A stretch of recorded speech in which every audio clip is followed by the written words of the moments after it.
नमस्कार। पाठशाला 2047 में आप सबों का स्वागत है। अब हम लोग पढ़ेंगे रीतिकालीन रीति सिद्ध श्रृंगार रस के श्रेष्ठ कवि बिहारी लाल द्वारा रचित बिहारी सतसई का 420वां दोहा, जो पंडित जगन्नाथ दास रत्नाकर द्वारा प्रामाणिक रूप से संकलित एवं संपादित पाठ्य पुस्तक बिहारी रत्नाकर में उद्धृत है। दोहा है, अधर धरत हरि कै परत, अधर धरत हरि कै परत, ओठ दीथि पट जोत, ओठ दीठी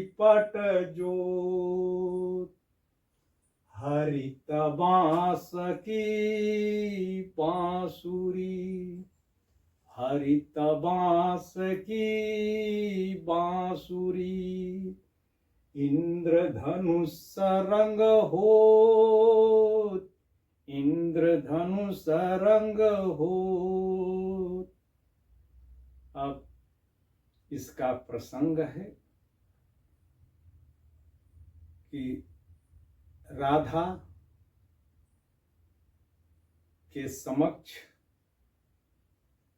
एक गोपी उपस्थित होती है और राधा से कृष्ण के रूप की प्रशंसा करके वह राधा को कृष्ण के प्रति आकर्षित करना चाहती है। वह बताती है कि जब श्री कृष्ण बांसुरी बजाते हैं तो उनके ओठ, उनकी आँखों का श्वेत श्यामल रंग, बांसुरी का रंग और उनके पीतांबर के रंग के एक साथ मिश्रण से, उनके सौंदर्य से, उनके रूप छवि से ऐसी आभा निकलती है मानो इंद्रधनुष अपने प्रकाश विकीर्ण कर रहा है। इसी का इसमें वर्णन है। अब इसके कठिन शब्द, तो कठिन शब्द अधर, अधर का मतलब होता है नीचे वाला ओठ, और ऊपर वाले ओठ को ओठ कहते हैं। यानी कि जो ये दोनों लिप हैं उसमें एक अधर है और दूसरा ओठ है। ऊपर वाला ओठ और नीचे वाला अधर है। तो अधर यानी कि नीचे, ओठ के निचले हिस्से पर, धरत यानी कि धरते हैं, रखते हैं, हरि यानी कि श्री कृष्ण, कै परत, परत माने जो है पड़ता है, ओठ यानी ऊपर वाला ओठ, डीठ, डीठ यानी कि दृष्टि का देशज रूप है डीठ यानी कि आंख, पट, पट का अर्थ होता है वस्त्र, वस्त्र जो श्री कृष्ण धारण करते हो वह पीला वस्त्र है, तो पीतांबर वस्त्र। ज्योति का मतलब ज्योति, प्रकाश, रंग।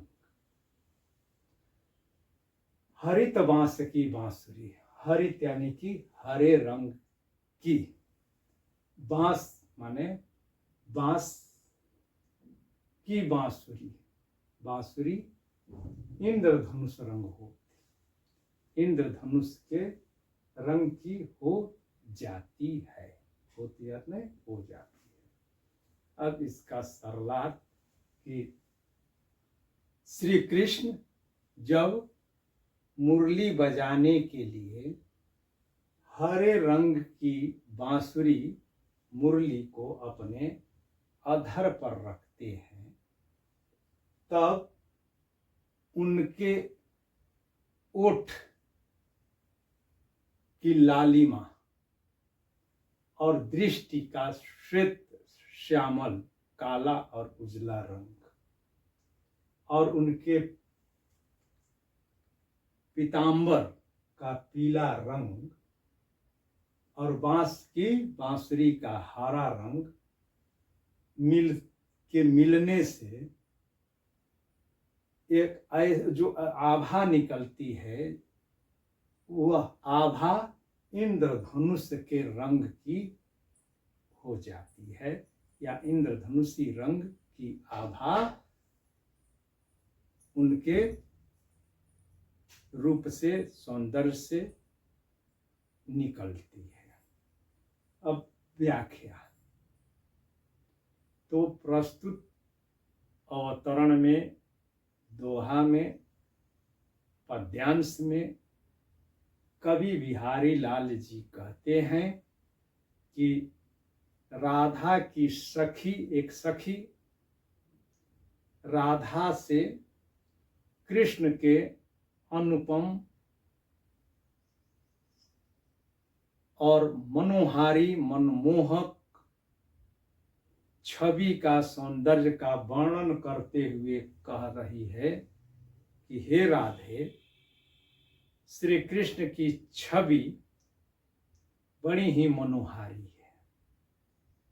श्री कृष्ण जब मुरली बजाने के लिए हरे रंग की बांसुरी को अपने ओठ अधर पर रखते हैं, तब उस हरे रंग की बांसुरी पर उनके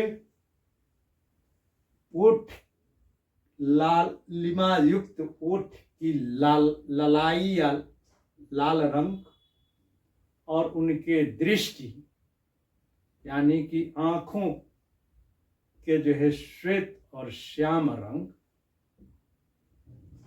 और उनके पीतांबर का पीला रंग, यानी कि कौन कौन, लाल, काला, उजला, पीला और हरा रंग, ये सभी रंग मिल करके जो उनके शरीर से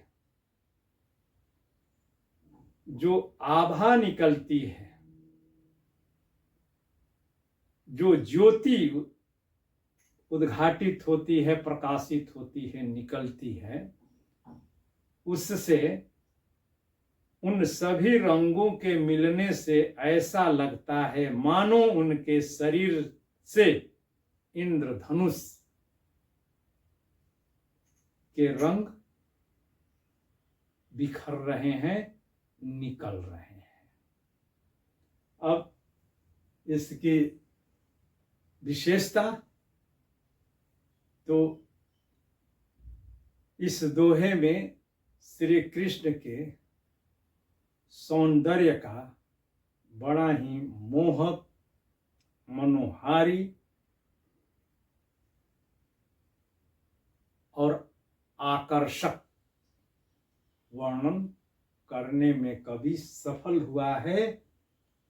चंद गिने चुने नपे तुले शब्दों का सफल समायोजन करके, और यह दोहा छंद में है। दोहा की विशेषता है कि प्रत्येक चरण में 13 और 11 वर्णों पर यति दे करके 24 मात्राएं होती है।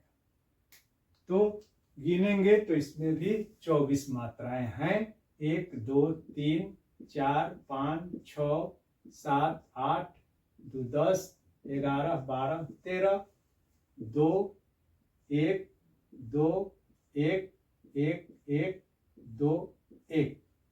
तो यहाँ तो 13 गिन लिए हैं।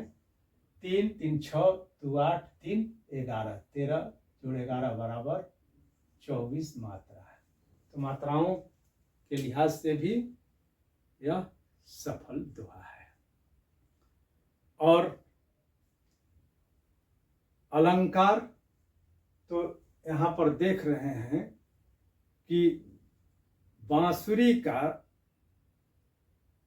बांसुरी जो होती है उससे जो है इंद्रधनुष का जो है रंग, यानी कि 7 रंगों का मिश्रण से जो निकलता है वह इंद्रधनुष। तो बांसुरी में इंद्रधनुष को स्थापित कर देने के कारण इसमें तद्गुण अलंकार है।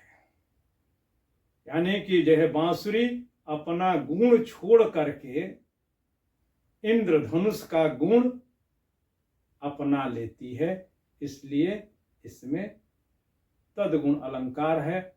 और बांसुरी को ही इंद्रधनुष के रूप में चित्रित करने के कारण रूपक अलंकार भी है। तो तद्गुण और रूपक अलंकार। और इंद्रधनुष रंग की होने जाने की कल्पना कर रहा है कवि कि ओठ, डीठ, पट और बांसुरी के रंग के मिलने से इंद्रधनुष बन जाता है।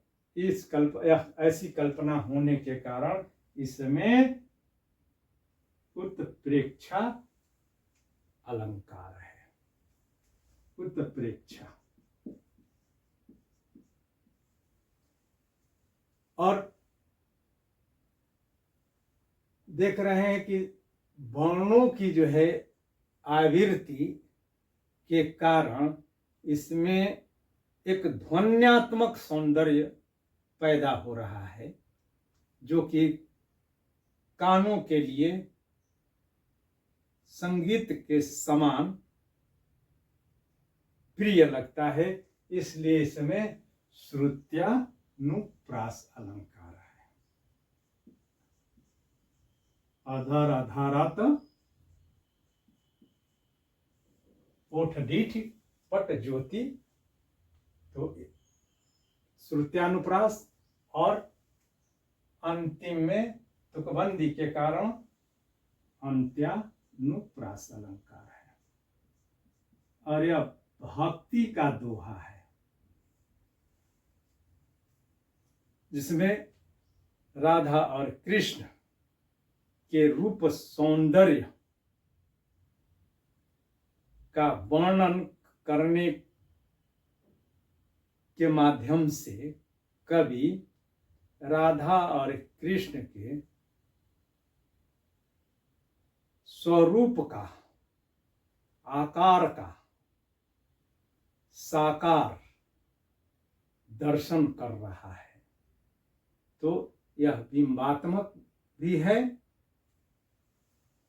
बिंबात्मक, यह दोहा बिंबात्मक है, यानी कि चित्रमय भाषा है।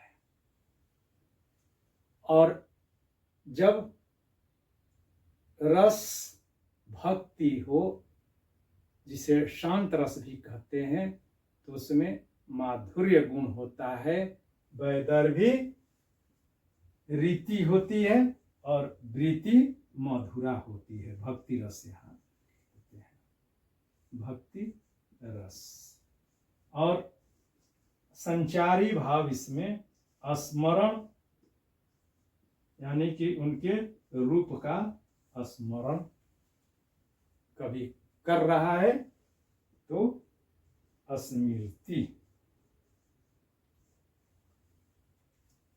तो इस प्रकार चंद शब्दों में बहवर्थ और भावों को,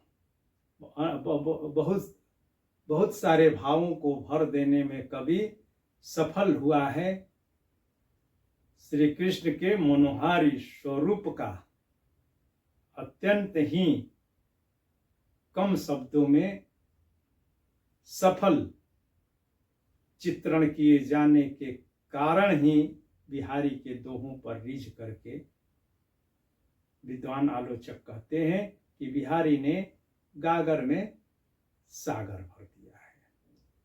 और लोग कहते हैं कि सतसैया के दोहरे ज्यों नाविक के तीर, देखन में छूटन लगे घाव करे गंभीर।